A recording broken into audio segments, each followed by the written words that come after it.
is tennis like a particular passion for you? Was there a reason why you chose tennis as a place to teach what you teach, or how did that come about? It's very interesting because I was first a clinical psychologist, and then I went into an internship in one of the top psychiatric hospitals in the United States. And when I was there, I realized I really didn't want to do that after studying for such a long time. And then I started thinking about what else. So I considered social psychology.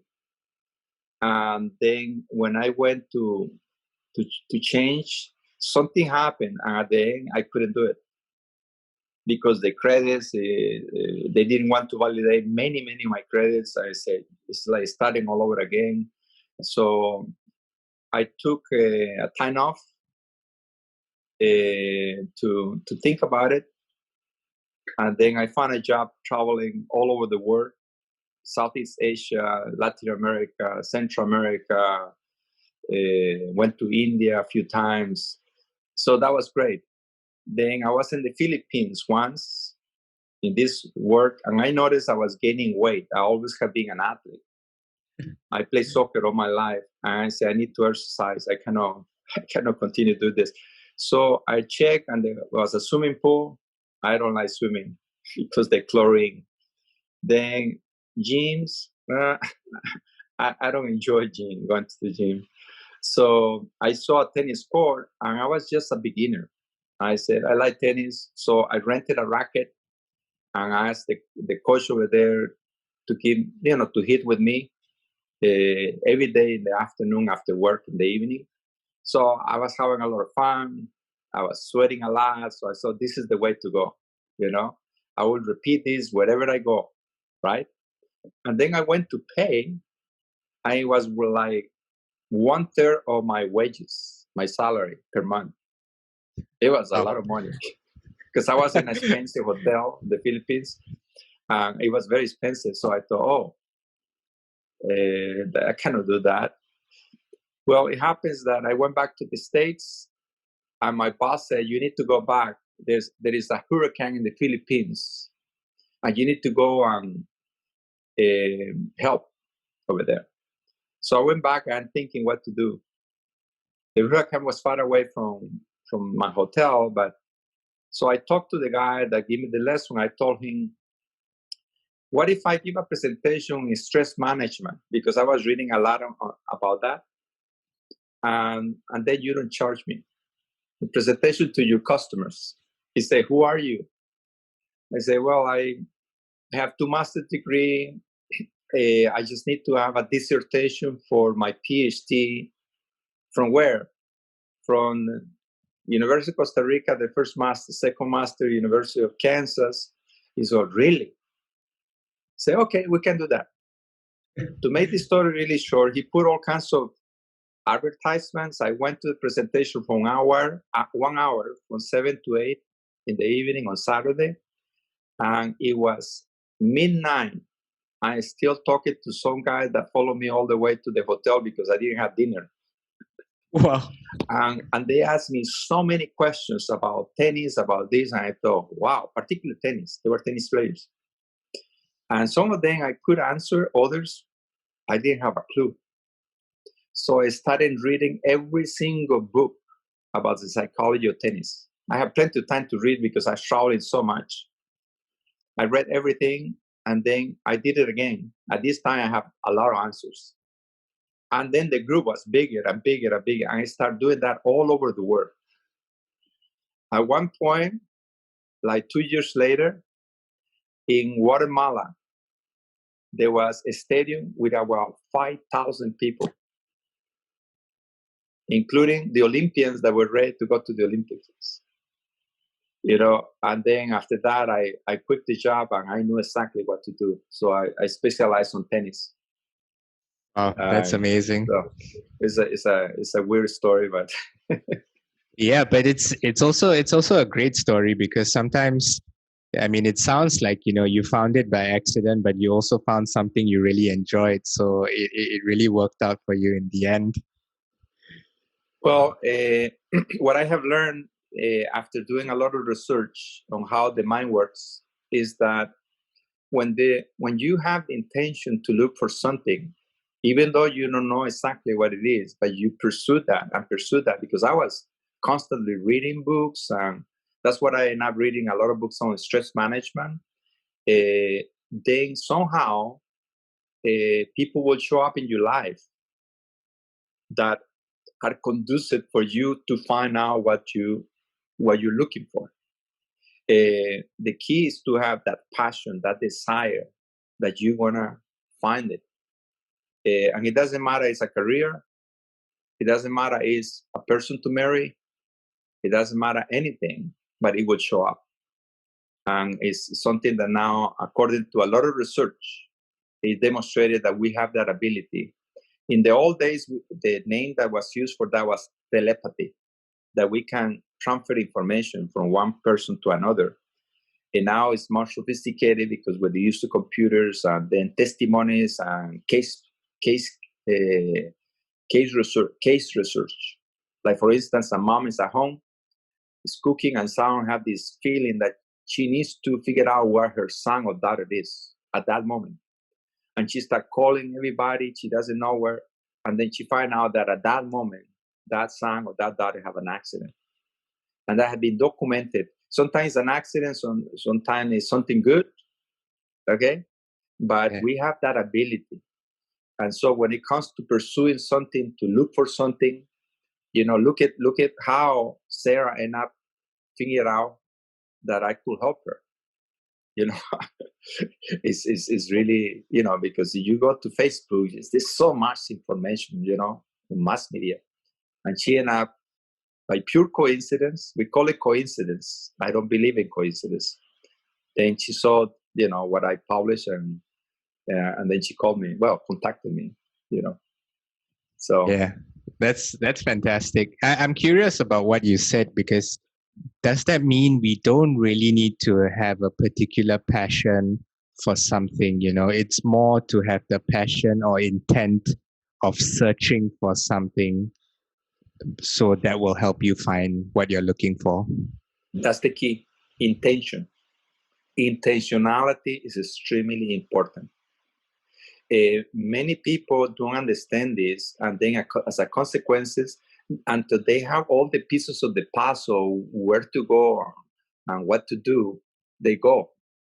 And not realizing that intentionality is more power than having a perfect plan. Actually, the plan of action, when you have intentionality, will show up. Like my journey, it just show up little by little. I tried to figure out what to do.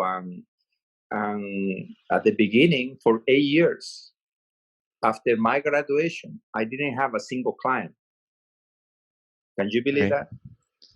But I keep going, and then I volunteered to work with the University of Kansas tennis team for free. And that was the best school for me, because I really learned a lot by being with the players, eating with them, traveling with them, being with them when they're practicing, getting to know them really well, and talking to them when they are competing, something that is not allowed in professional tennis or even junior tennis. Only in university, you can talk to the player when they compete. So I was able to ask questions like, what was going on in your mind when you were playing so well? Or what was going on in your mind when you were not playing that well? And then after 8 years, when I did that for 8 years for free, suddenly somebody show up the coach invited me to do something silly. I say, we'll go. And I met a woman who became my promoter. Not only within the United States, but in all over the world. This woman was the mom of 2 girls that needed help. I helped them. They became really well, very good. And then she said, I have a son that is a pro. I want you to help him. I was testing you with my 2 daughters. I said, who's your son? His son was #1 in the world as a junior. and he turned pro, and he was not doing well. He was ready to quit at the age of 24. I worked with him, and he won the French Open in doubles 6 months later. And that opened the door for everything I had done. Interesting enough, I just went to her hometown, this lady. She came, I was giving a presentation. We give a big hug, you know. This is now 33 years later or something like that, 30 years later, you know. When intentionality is there and you do it with good intentions, you even work for free, and then suddenly things start opening for you. You know, when we go, but for the money, you know, so it's like the means, not the end that you want. You are not working for money, Right. and I don't think that's the way to go. You work because you love what you're doing. I will never retire. I don't know how long I will not live, but I will continue working. I love what I'm doing. I see my clients, you know, growing, becoming successful and happier, and then the word of mouth, you know. I receive phone calls from people from all over, you know, in the United States and overseas, and is somebody talk to them. I don't advertise that much, you know, but it's the passion, you know, wanted to do what you love. And then when that happens, you find a niche. My own advisor told me, don't specialize on tennis. It's better that you work with any athlete. But deep within myself, when that happens in the Philippines, that's what I wanted to do. And then when I was struggling for 8 years, he again told me, I told you so. But yeah, afterwards, who cares? I mean, that was my best experience all the 8 years, you know, working for free. I learned so much.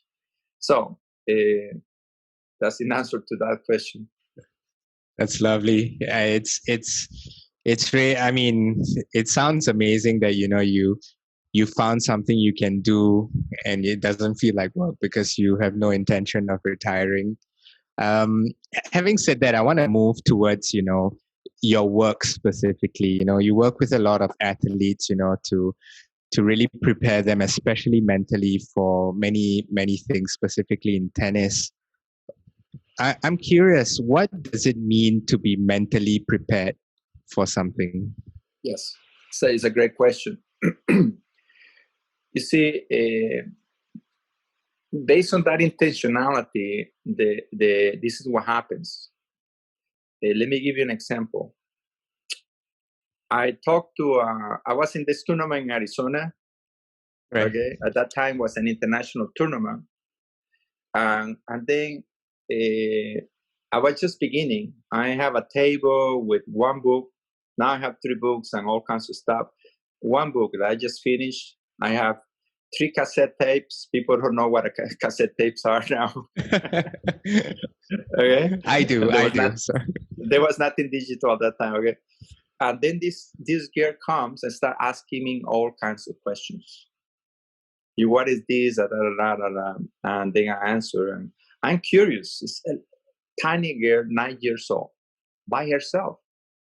Okay, and then her mom came, and her mom wants to drag her somewhere else, and she wanted to stay there. To make the story short, she literally forced her mom to buy my program.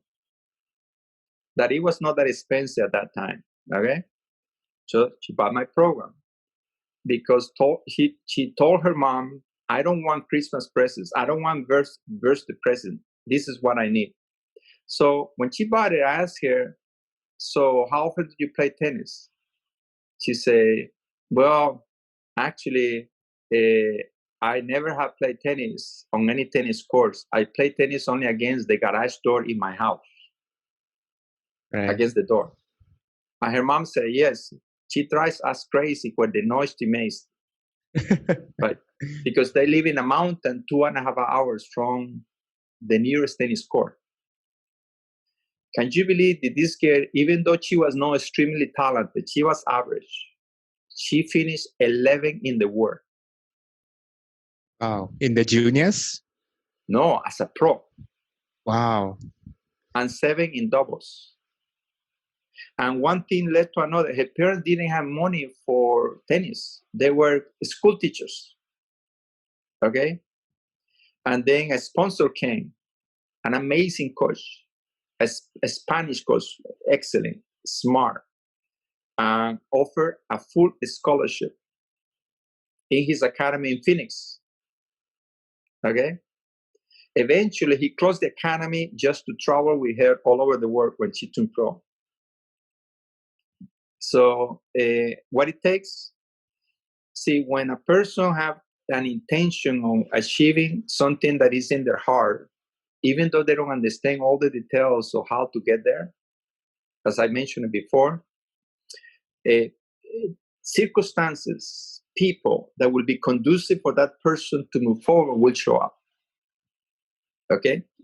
And then what happens is that they tap into information and knowledge that the great majority of people do not have access to. They're seeking for the edge that will make a difference. Okay? Right. And then details, things that they do that are a little bit better, okay, or things that they do that nobody else know, okay, makes a difference when they're competing with the opponent. Let me give you an example. Djokovic is one of the best in the world. Yep. Okay, he wrote a book. Okay, Serve to Win. Okay, I read the entire book because I met him when he was 16. So I have been following him all these years. So I read the book, and then he talks about nutrition. He said, this is the reason why I became #1 in the world. And he explained everything about nutrition. And when you read that book, you go, oh, wow, that is really, really high level understanding of food and what it does in your body and your mind, everything. But there in the middle of the book, he said, you have to realize you're still a pro, so I will not tell you everything. You know one of the things that he didn't mention at all? Nutritional supplements. Right. Pros know, I teach that to my students, pros know that it doesn't matter how good of a food you're eating. It can be organic, perfect balance, you name it. Today, due to the industrial revolution, how food is produced, the ground doesn't have the minerals and the essential vitamins that used to have, maybe 50 years ago. So there is a lack of calcium, zinc, minerals, vitamins, and and then we don't have it in the body. So the pros know that because they work with experts.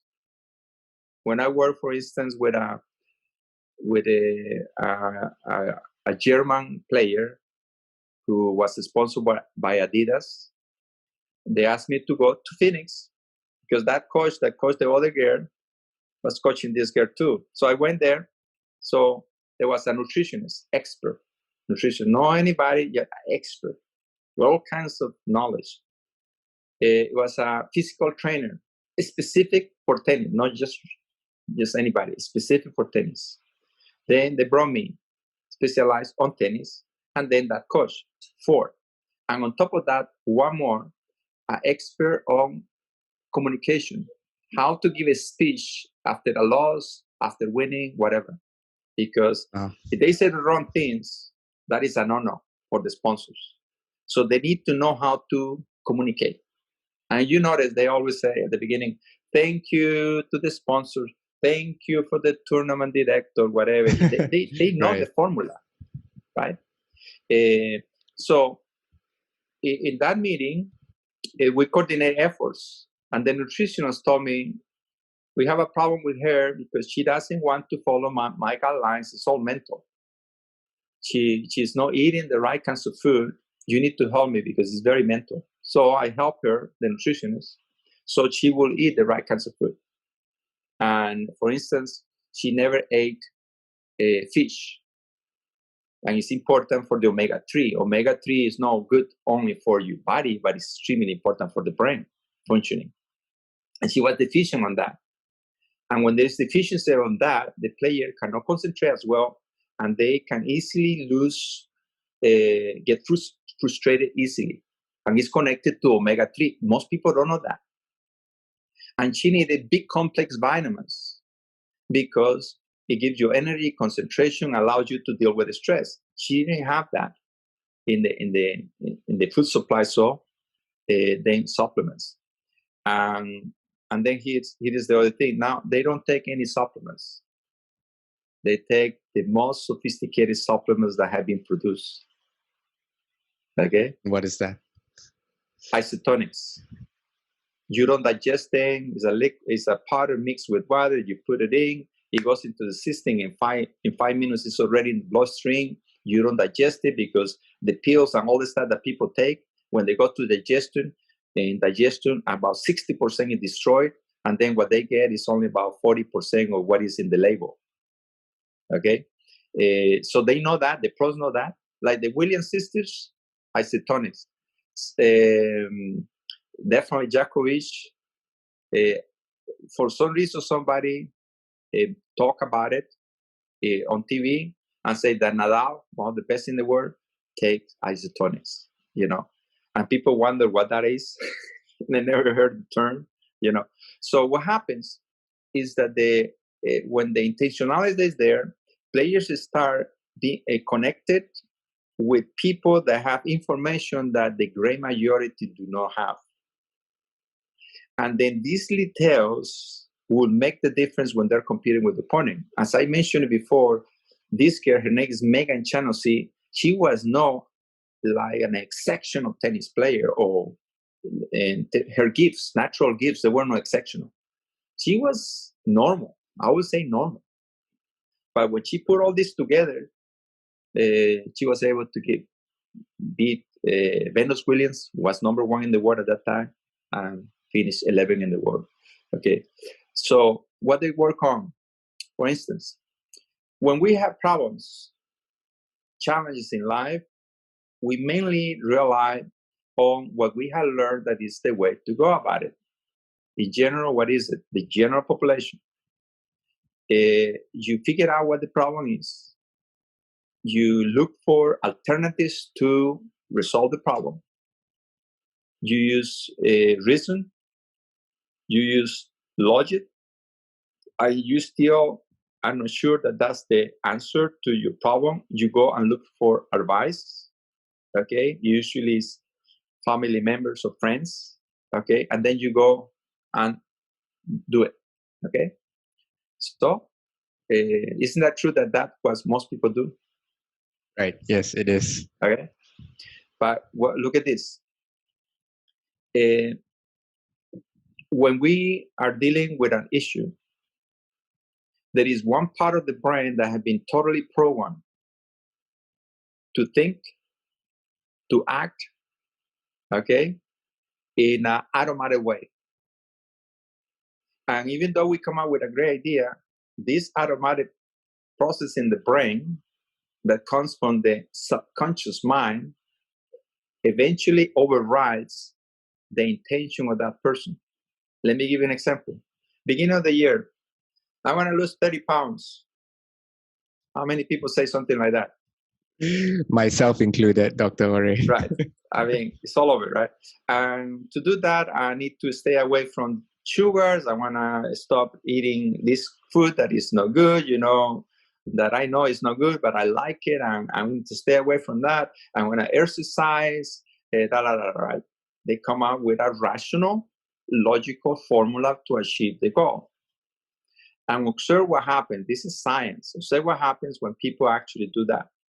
They will lose perhaps all the pounds that they wanted to lose. And what happens afterwards? They start Gain it all back. And sometimes more than before, because now they are frustrated. Okay? And they repeat the formula again many times. The same with people that have smoking problems. Yeah, they smoke. How many times they quit? Many times, and they continue smoking. Okay, or those that have a bad temper, and people tell you, you need to change that. Because that you shouldn't say that, you shouldn't have done that, right? And they make an effort, logical thing to change that, and eventually what happens? They do it again. So what is it?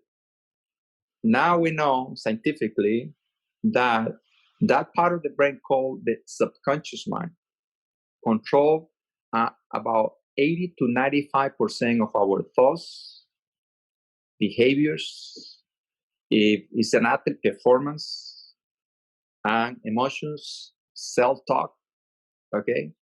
And so there is a battle when we want to accomplish something. What is the battle? The logical thinking, rational thinking versus whatever had been programmed in the subconscious mind. And then we are in a losing battle because the percentages, subconscious mind control up to 80% minimum, okay? And then the conscious mind 20%. That doesn't, the possibilities of the conscious mind succeeding is pretty low right there. The person have to be so persistent. They have to have so much support, literally almost being forced to do it by, authority figure or something like that. And it happens, in life. And we have people that we know that they accomplish amazing things because somebody was there literally behind them, helping them, and literally being sure that they actually follow the plan, right? Now, what we discover is that when we work on the subconscious mind and we work also on the conscious mind, then bingo. Okay, bingo. And so let me demonstrate how powerful that is. Do you notice that sometimes we end up singing a song for no reason? Yep. And it's stuck in our mind. And we say to ourselves, I don't want to sing that song. I'm tired of that song. That's a conscious decision. But then we find ourselves singing the song again. Right? Right. And if somebody hear us singing the song, they usually say, wow, you really like that song. And you say, not really. It's stuck in my mind. We all have experienced something like that. Do you know why that song was stuck in our mind? I'm guessing it has something to do with the subconscious. You got it. We just woke up in the morning and the song was in the environment, or we just played it by accident, whatever. Or we were in what is called the daydreaming state of mind. Notice when a person is daydreaming, we call it in the United States daydreaming. Eyes are fixed on something. No movement. Okay? To the point that the person stay there for a little while, and then if somebody call them, they will not respond. So they come and check them and say, I call you. And then you go. It happens normally when we, after the end of the day, we sit down and watch TV, and when we look at the program we want to watch, finally we find it, and now we sit down really comfortable, okay, and start watching the program, and eventually we get into that state of mind where we are more unconscious than conscious, okay, and then somebody call us for dinner and we don't hear, and they come and check us. I call you, then we come out of that, right?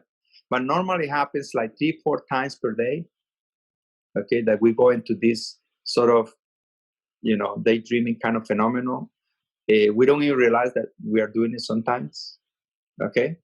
So if by accident a song came at that moment, by coincidence, it's stuck in your mind and bingo, okay?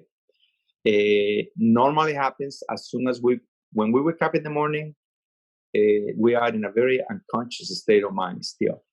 We're coming from sleep when we are totally unconscious. Now we go into a semi-conscious state. And scientifically, it's called the alpha state. We are in alpha waves. It's measured by wave activity in the brain. Like right now, we're totally conscious of what we're doing. We're concentrating, right? Our brainwave activity is probably around 50, 60, around there.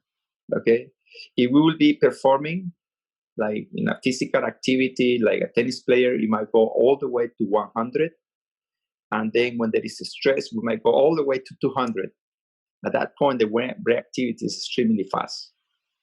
When we are in the alpha, we are in about 14 hertz. It's measured by hertz, 14 hertz, okay, versus 60 or 100, competition, things like that. We're stressed 200 and anxiety 200, okay.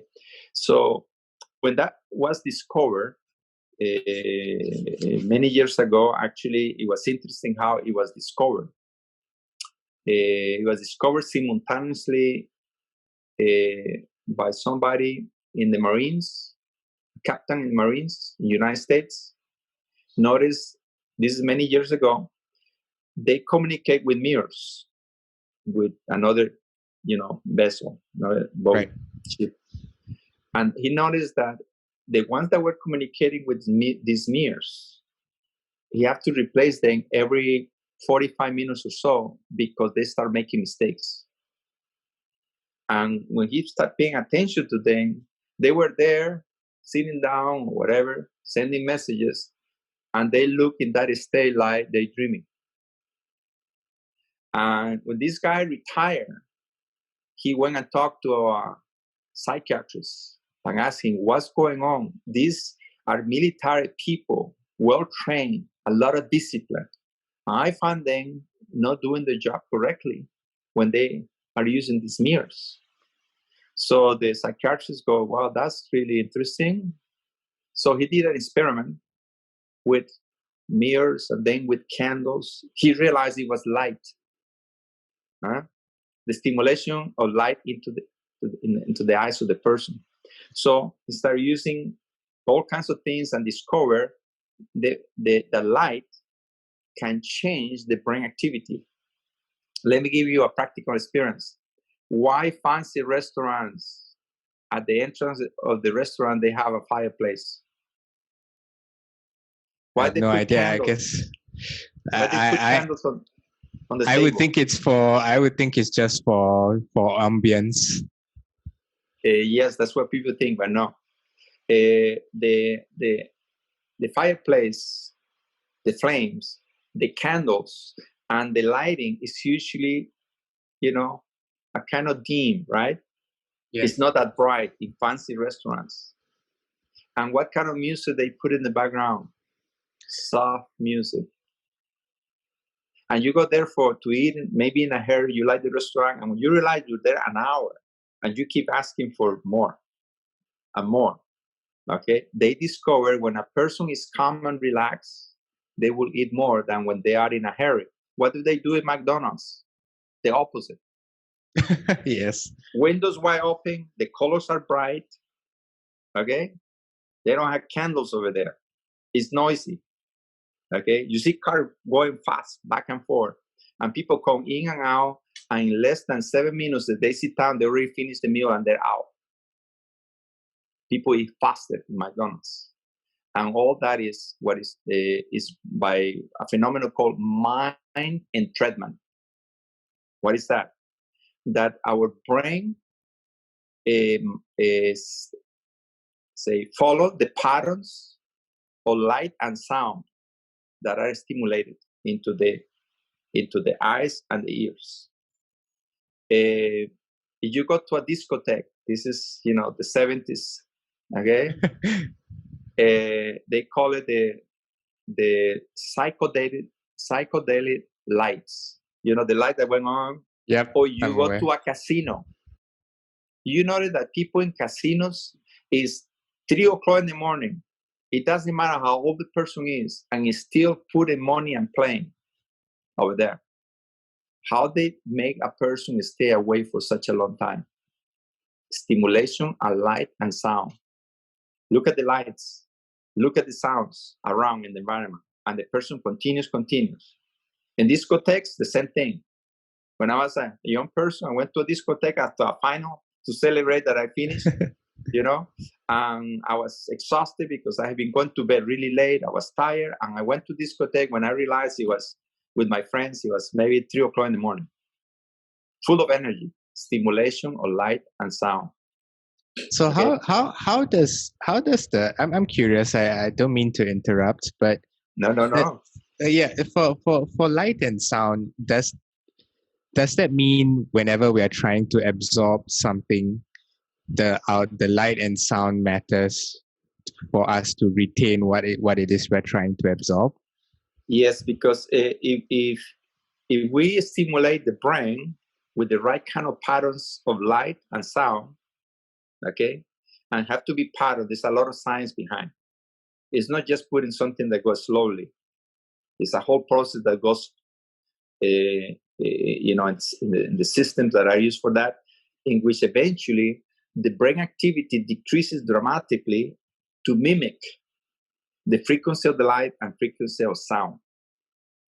And it can bring that person all the way to sleep. I'm not kidding.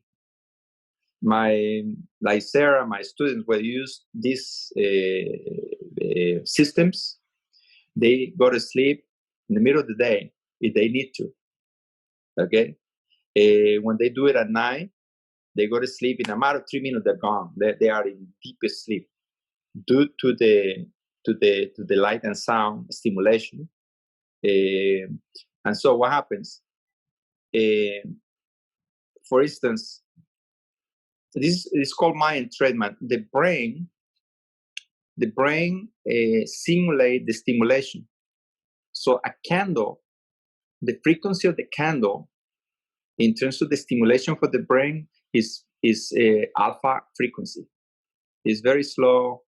Okay, flames in a fireplace is alpha frequency, and on top of that, they put soft music. We get there, we're in a hurry. We might be, kind of stressed out, whatever.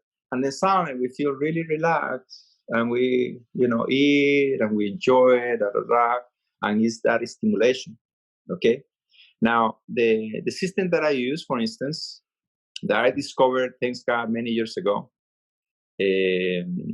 First, I saw it in the Olympics. I didn't see it in the Olympics. I heard some of the athletes talking about it. It was in the Winter Olympics. I don't remember the country, but this country was not expected to win the Winter Olympics. A tiny little country, okay? And they beat Germany, France, all the Russians, and they were like, everybody was surprised. So they were interviewed, and they were asked why you were able to win. I'm watching, and they said, well, we worked really hard. And the guy say, everybody does that. We get along really well. And the guy said, come on, in the Olympics, everybody's like a family. And he kept pressing, and the guy keeps saying all kinds of things that there were no, that makes sense, but it was not the thing. Yeah, finally, they weren't convinced. Yeah. Finally, the guy said, no, come on, tell me the truth. I can tell that you're hiding something. And the guy couldn't help it. And he said, well, there had been a new discovery in the science of mind training. And we have been using a light and sound system. And I believe that's the reason why we accomplished what we accomplished. I'm listening. I already sports psychologist, okay? And I started looking for that. I couldn't find it. At that point, it didn't exist in the United States, okay? And then, again, talking about intentionality, okay? I have a player that went to university 1 year younger than the normal age, at the age of 16 and a half, to Division I, the most difficult, the best university in the country. And the other weird thing, he was coming from Kansas. I was living in Kansas. Most best players come from the east or the west coast in the United States. So that was really weird. That was one of my first students, okay? And then when he went to college, some things that happened over there that I would not go into details, but his parents, it was the only son, they moved there and they were watching him practicing every single day. And he started beating the older players. And universities players don't like when a freshman start beating the seniors. So they start teasing him and doing things that produce a lot of stress. To make the story short, he started using marijuana first. Eventually, cocaine. When he came in the summer to Kansas, his parents told me about it. I didn't know anything about drugs. So I volunteered to work in a drug rehabilitation center, okay, to learn about it before he even came, okay. And this lady, the owner, was very grateful because, I have a PhD, 2 master's degrees, working for free. Remember, intentionality.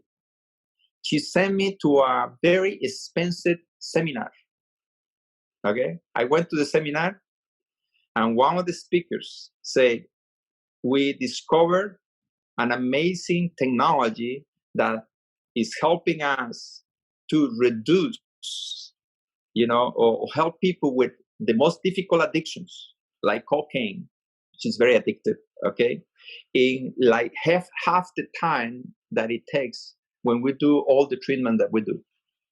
And then he introduced the light and sound system. Remember I talked about the intentionality aspect? Yes, yes. I could have said to this parent, listen, I don't know anything about drugs. Go and look for somebody's expert on that. I don't want to touch it. But when you care, when you go with passion, then I went to to figure out what. So I treat him with that. I went 3 hours away every week when he came in the summer to this place where they have that system, because it was a big thing first at the beginning. Okay. And in that summer, he totally recovered from cocaine, he was using all kinds of stuff. Okay. So I couldn't afford it. Remember, for 8 years, I didn't have too much. He was one of the few. So I wait. I took all my students there. Another one became #1 in the nation from Kansas when I went there. 3 hours drive, 3 hours back. Okay. And then when I was able to afford it, I bought the first one. And then I continued since then, 25 years. So what it does is stimulation on the eyes, the ears with special sounds. And then once they go into that deep alpha or theta, they hear instructions, the instructions that they know consciously about what they need to do to succeed. But now they hear it in the alpha theta, and the information doesn't go to the conscious mind, it goes to the subconscious mind. You see, when the information goes to the conscious mind, the subconscious mind is like a judge that is there. They say, no, that's not you. You want to do that, but that's not who you are. I want to be sure that you will not do that, because you have this behavior, you have these habits, and you have failed here and there and there. You will not be able to do that. And guess what? It will dominate that person's thinking and conflict in the mind. I want to do this, but somehow they cannot be disciplined. And then when they fail, they see, here we go again. And when they realize, they let go of the plan that they have. That happens to a lot of people. Okay. But when the subconscious mind is in agreement with what consciously the person wants to achieve, and is bombarded every single day, many times, at night, during the day, at least once, okay, with the right information, and it's their own voice talking. It's not my voice. At the beginning, it's my voice. I have many audios like this, but now it's their voice. And before they record it, they have to script it. And then when they script it, when they write it down, I review extremely careful. Why?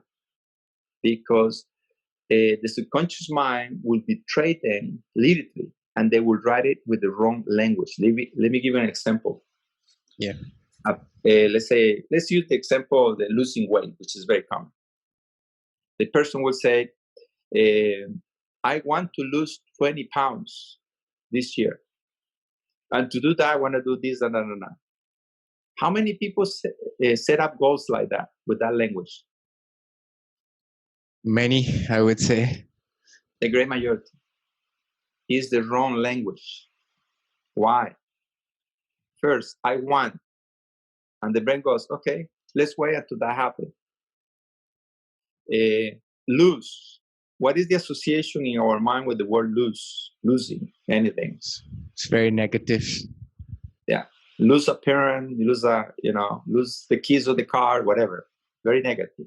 And every time we have lost something, we experience negative emotions. We experience somebody saying to us something, to put us on the spot, right? Parents, So the word lose, it has very negative connotations in our mind. Subconsciously, it's there, it's stored. Every single experience related with losing is there. And then pounds. What is the association of pounds in our mind? Heavy? Heavy, not be able to, lack of energy, not looking good, being a little bit embarrassed putting a swimming suit or something, right? Right.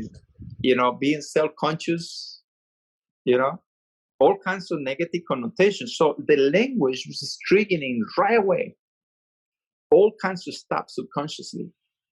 And this is very interesting. The conscious mind can process about 2 to 6 bits of information at a time. That's pretty good. The subconscious mind can process up to 20,000 bits of information at a time. Wow. Do you see the difference in the power of one mind versus the other? So Right. guess what happens when the person says the word lose and pounds? The subconscious mind, in fractions of seconds, retrieve every single experience related to those two words.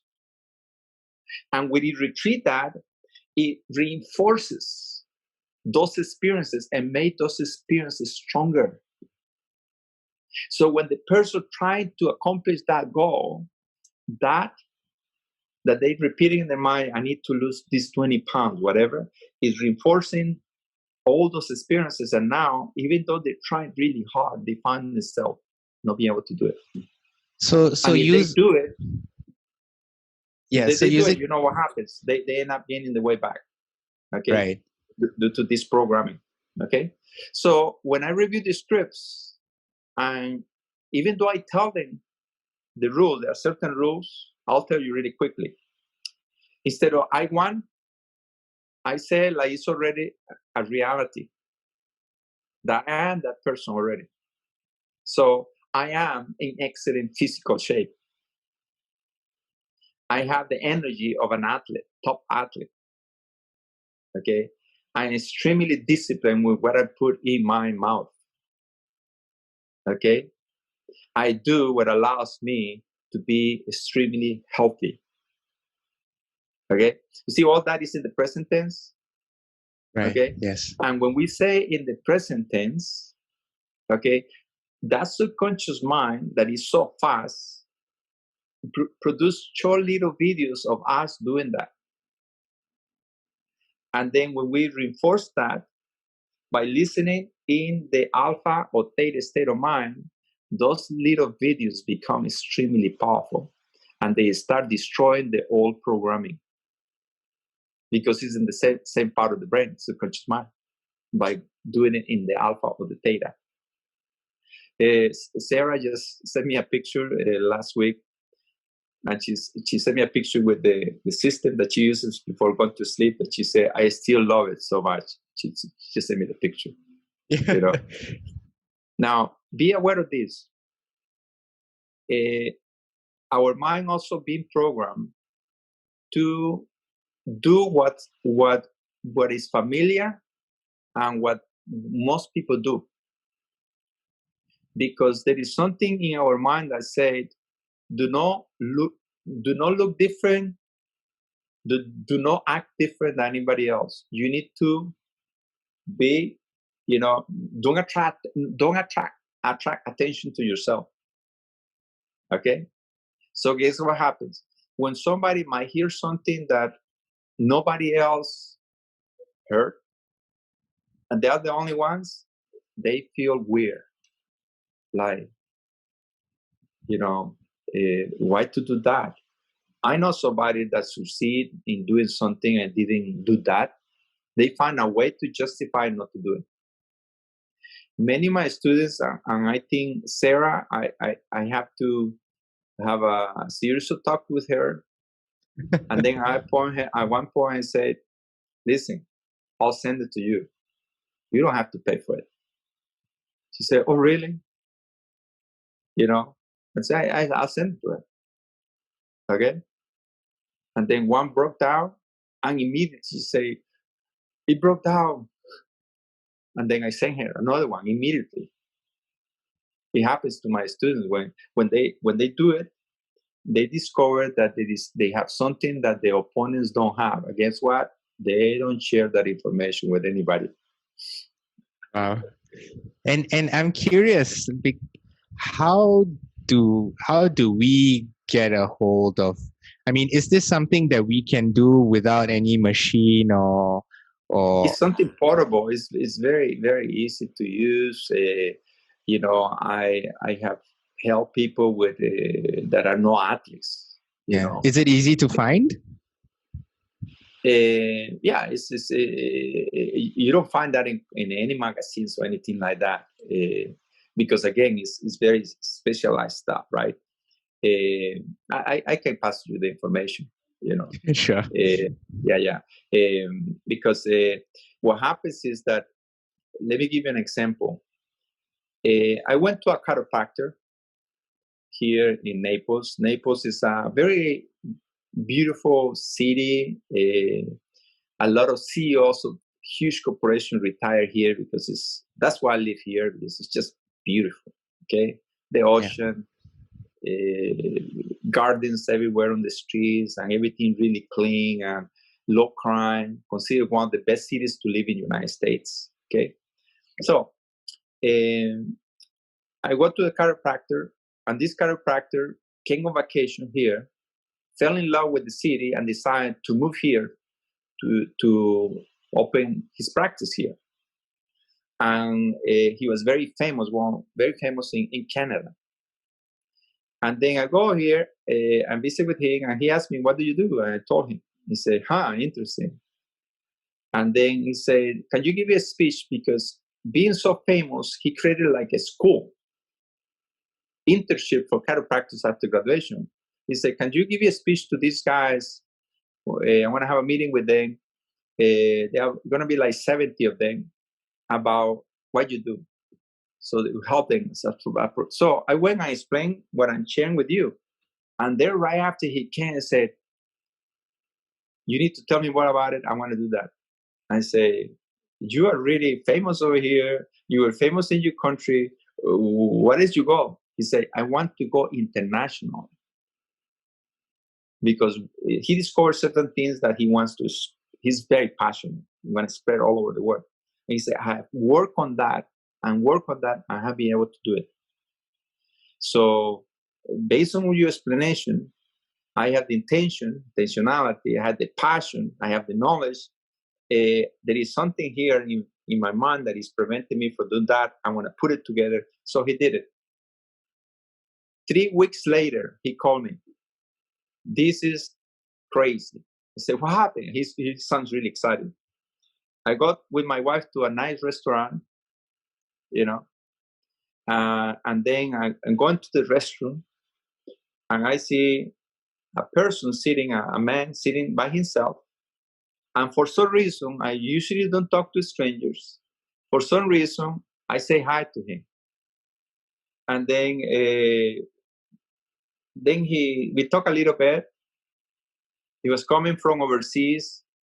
And then at the end, we ended up talking after we had dinner. And that was exactly the person I was looking for years to go internationally. Now I can do it. Remember what I said? When the intention is there, when the mind, conscious is in agreement with that, somehow things start showing up. And why in the world he talks to a stranger and talk enough to be able to get to that point when they realize that they could work together for his dream. And now he's all over the world, you know, with his. So there are people coming from all over to be trained by him, not just United States. Okay. And are there other ways that we can train our subconscious to be in alignment with our conscious mind? Okay, very good question. Remember, when we wake up in the morning, we are in that alpha state. And interesting enough, we have to go into that alpha state before we go to sleep. Otherwise, we will not be able to go to sleep. So there are two windows of opportunity right there to put in that subconscious mind what we want in life. In every aspect, you know. First thing, you know, is relationships, health, financial matters. Okay, our purpose for life, our career, what we want to do for a living. Okay, and then very important, the spiritual part. You know, we are body, mind, and spirit. And sometimes we're trying to neglect that. When I was a teenager, I don't want to deal with anything dealing with spiritual matters until I got in trouble, and then somebody introduced me to that, and then since then I understand the power of that. So I went to all kinds of stuff. You know, I practiced yoga, I studied Buddhism, I studied all kinds of stuff, and then come to the realization that the spiritual aspect of who we are is extremely important, and we need to put it together because it goes beyond, you know, our nature. And then when we put that together in writing, for instance, in my script, in my own personal audios, I put in a daily basis, okay, I am grateful for what God is doing in my life every single day.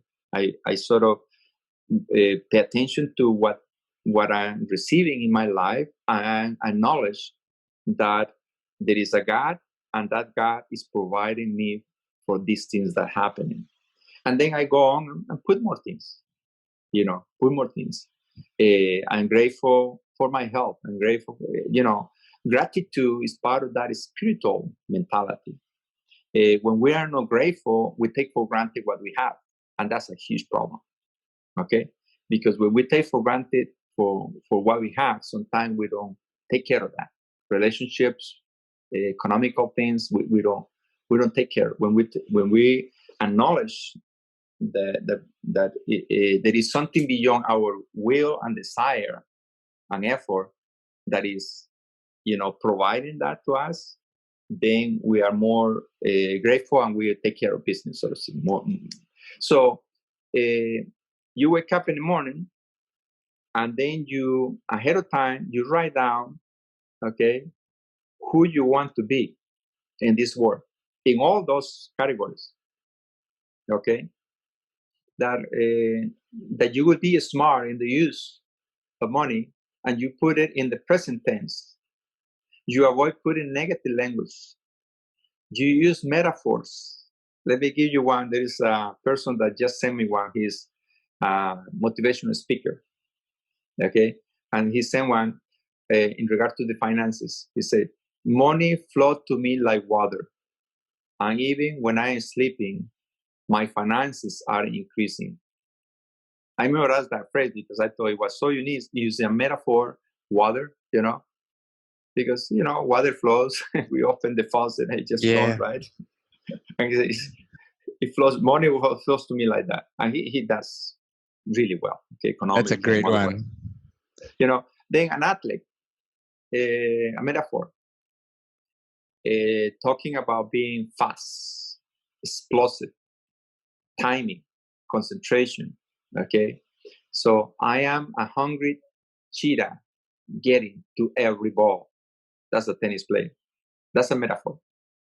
I have been used a lot in martial arts. Martial arts, they use metaphorical things for the different kinds of martial arts that exist.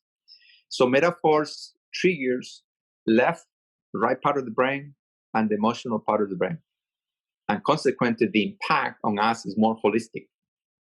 Versus when it's without metaphor, it's pretty much left part of the brain. Okay, so that's another aspect. So I'll repeat, present tense, only positive language, and the use of metaphors. So you write it down in all the categories, and then as soon as you wake up, you read that. And the brain immediately produces video clips of you actually being that person. And because you were in the alpha, that information is not just in the conscious mind, it's immediately in the subconscious mind. And then like the song that you hear that you end up repeating during the day without wanting to repeat it, you start acting based on that was stored subconsciously in the morning. And then you finish the day, and then you take, which is a good idea, you write down the things that you're grateful for that day.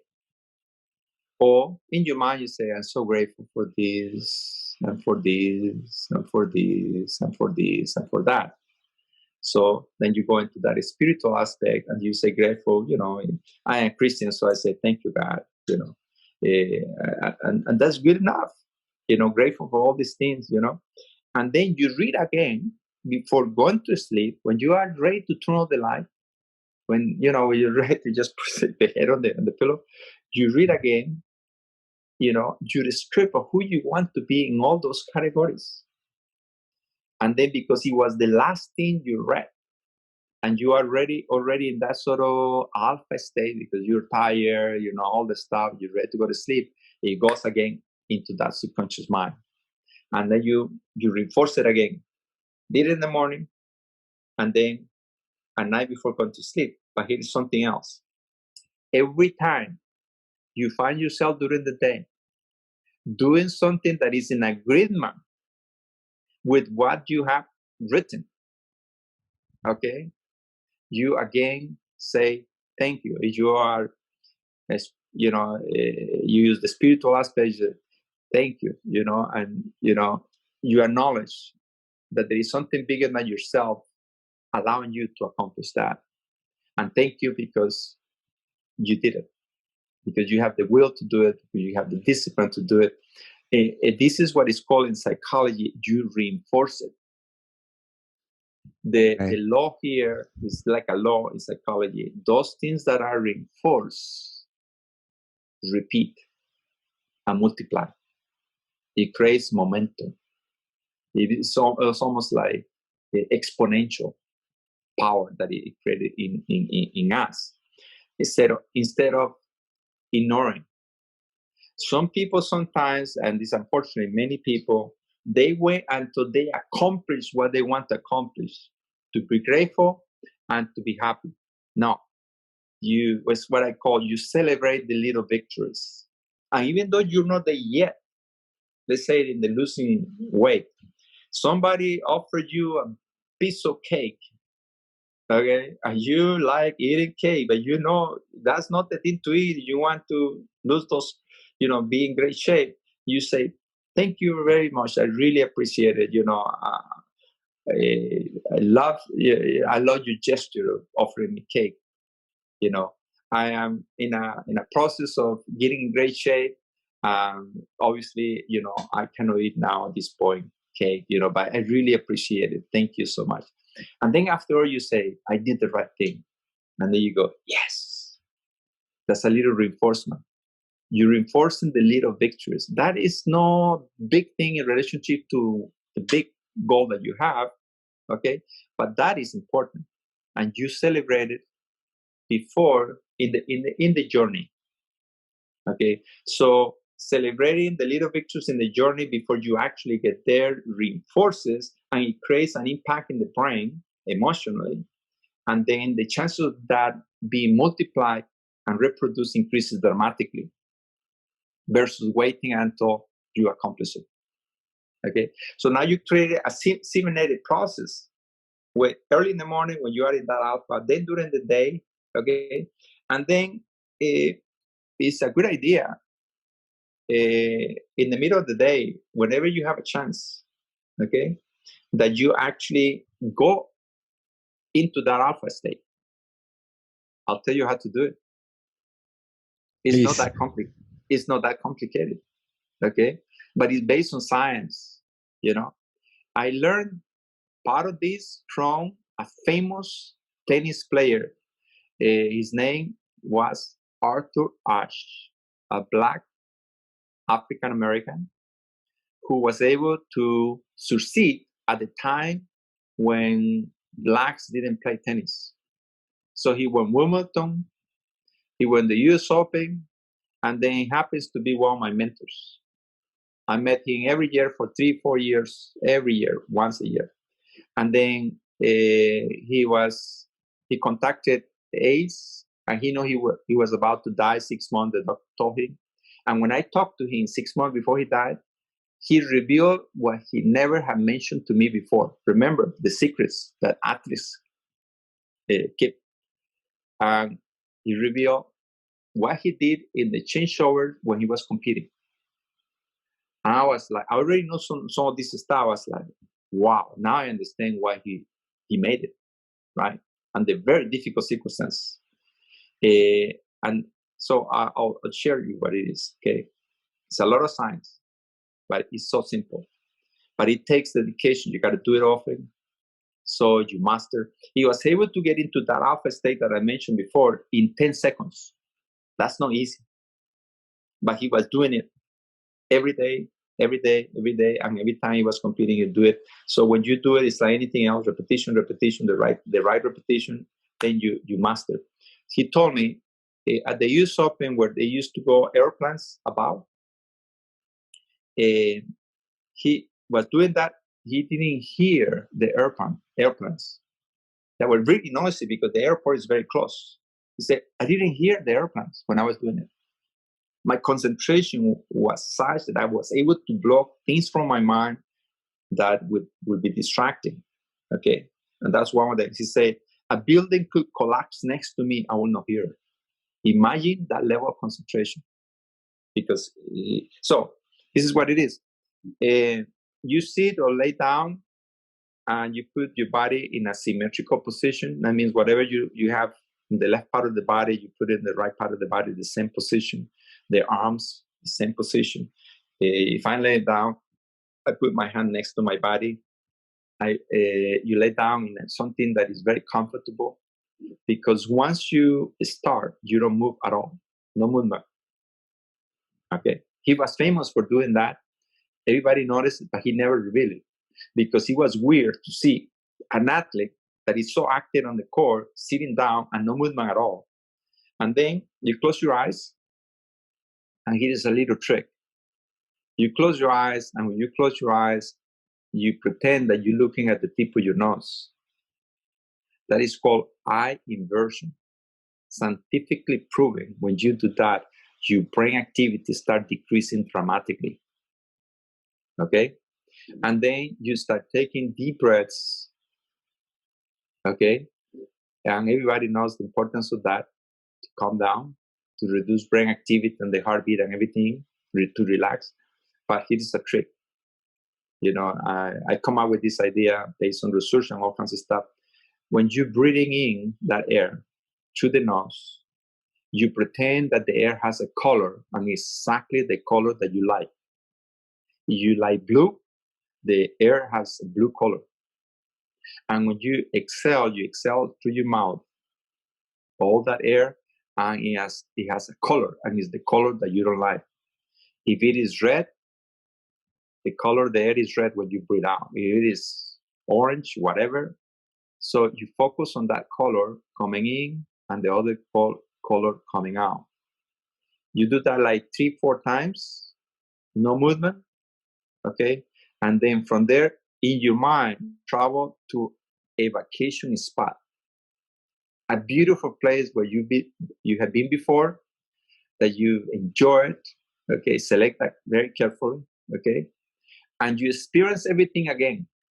Like you see, you're smiling already, just because your mind went there, okay? Yeah. So you experience that again, and you're gonna be smiling, okay?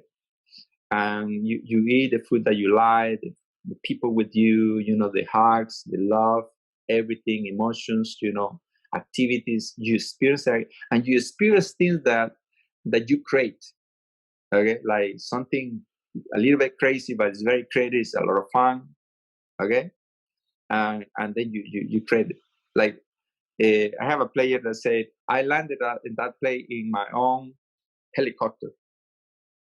Okay, he pretended that he was a multimillionaire and he has his own helicopter, and he landed right there in this beautiful place. You know, it was so much fun to hear the helicopter, you know, and to land over there and all this stuff. So you become creative and create things that make the things even better. Okay. And then once you experience that for, a few seconds, a minute or so, 30 seconds, mind is very fast when you are in that state of mind. Then you experience being the description of who you want to be in great detail. So what happens here mentally? First, you delete interference from anything that is happening around you. You are totally within yourself. Concentration is very high. You become extremely calm. When you breathe in colors and go to your beautiful vacation spot, you make yourself feel good. So you accomplish these three important things: calmness, high level concentration, and feeling good. Guess what happens when we do that? We open a door to put information in the subconscious mind. And that's why you want to see yourself being the person that you describe in your script. And when you put that in your mind subconsciously, it has the power of influencing you 80% of the time when you are awake. So you think it will be worth it to do that at least once a day? Definitely. It might take less 10 minutes. It might take, 15 minutes. Who cares? But eventually, the moment you put yourself in that steady position where there is no movement, comfortable, and you close your eyes, the brain had learned where you're going. It takes you there extremely quickly. And you don't have to go to the entire process. Let me explain. Notice you go into the car and you say, I'm going to the post office. You have been in that place many times. Do you have to make any decision how to get there? No. When you realize you just got there, you can be on the phone, you can be thinking about all kinds of things, listen to the radio. You get there automatically. That's the subconscious mind. It has been programmed by repetition. Okay? So when you do this simple exercise, I call the alpha technique, the brain learn where you're going, and then the moment you begin is the triggers, like the trigger for getting to the post office. You say, I'm going to the post office. All you say is, I'm going to the post office. That's it. You will get there without thinking consciously, without making conscious decisions. So now when you start doing this every single day, okay, eventually the brain knows exactly where you're going. In this case is what? A state of mind that is also physiological, emotionally. Your brain knows where you're going, and it takes you without having to go into the breathing in colors, into the special place, into all that. So you can be there really quickly, and then now you experience the script without going through all those steps. So that's why I say, Arthur, sit down, and then in 10 seconds, he was already in that state of mind, emotionally, physiologically, and mentally.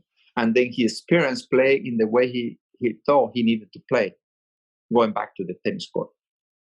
Okay? And when he shared that with me, I was so happy. I'm writing down everything. I actually recorded everything. I said, who told you that? Because they were not sports psychologists at the time that he was learning. He said, somebody in New York. I said, who is that person? He said, no, he doesn't like to be interviewed. He's very private. Okay. And he saw my disappointing face.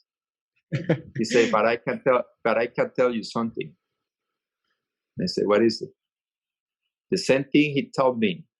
He told Cassius Clay, Muhammad Ali, the world champion, the boxer. Yeah. Okay. I went, you kidding me? I have enough. For me, that was plenty. Okay. Because this is a man that came when he competed the first time as a pro.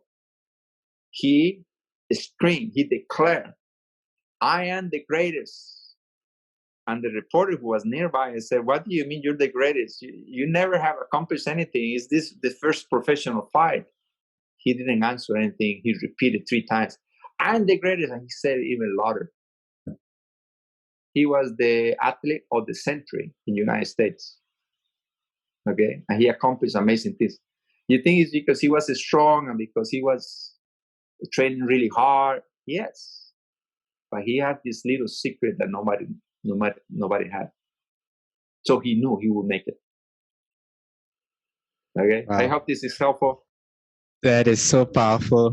Thank you so much, Dr. Jorge. I mean, I'm mindful of your time, so before I let you go, I have a question that is, I think, more reflective for you, because I think sometimes your personal experience can also be helpful in terms of helping people think about their own life. So my question to you before we end off this episode is really, what life lesson has taken you the longest to learn? Well, that's a great question. I'm happy to share.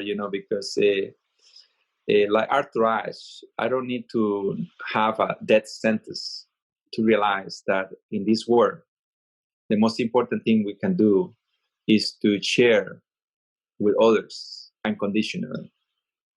I would say that that's the definition of love: to love each other, to help each other, to share what you have learned, and we all pay a price for that. Okay, so look at this.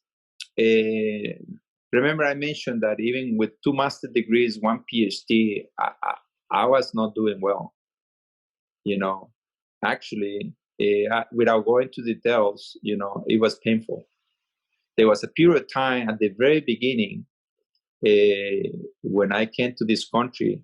I didn't speak English, where I have to depend on the government of the United States to survive.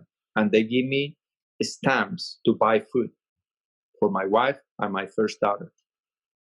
And I was really embarrassed because I was doing really well in Costa Rica to have to depend on the government, to survive.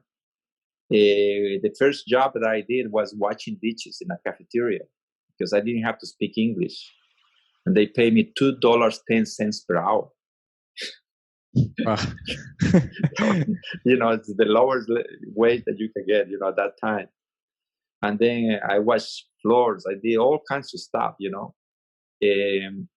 and then when I was, working really hard for free at the University of Kansas, I realized I need to apply what I have learned. So I started writing my scripts. And then the script that I wrote was, I want to be recognized as a good sports psychologist in Kansas. I was not recognized even in my hometown, the university hometown. So I say, Kansas, to me, it was big. So I wrote that down, I did the work, and sure enough, things start happening. Now I'm working with players in Kansas, and I say to myself, why did I restrict myself to Kansas? Why not the entire Midwest? I mean, that's a lot of states, and those are big states. Arkansas, Nebraska, all this, Missouri. So I rewrote the script. And then I find myself working with players coming from all these states.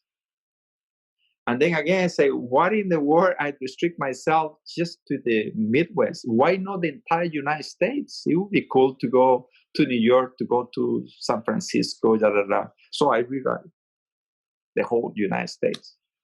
And when I realized I'm traveling everywhere in the United States, New York, San Francisco, California, everywhere, places that I've never been before. And then again, I say, this is funny. Knowing how powerful this is, and I restricted myself to the United States. Why not the entire world? So I rewrote it. And then when I realized I'm traveling to Poland, it was the first trip as a sports psychologist. And then I was invited again. And then in the mix of all that, I went to Berlin to meet another sports psychologist. And now I have been in 41 countries. So I'm glad you asked that question, because usually when we describe who we want to be is with a judgment from the conscious mind that knows our inability to do certain things, okay? And then we actually, when we describe that, even though it's what we want, it's usually, kind of restricted in comparison to our potential. So be aware that that's the case. And then when you write the script, use the word "and beyond," meaning when you leave the door open for something even bigger that you don't understand at that moment. And then when you reach what you wrote down, you rewrite it again and keep. I didn't know this word about the power of that using "and beyond" and even more. This kind of word that means that you leave the door open, okay, and bingo. My students, they do this, and then at the beginning they want to be, like to go to the best universities, and then they find themselves doing so well, and then now they want to be pros, and they put a number over there where they're going to go. I keep challenging them, and they put it.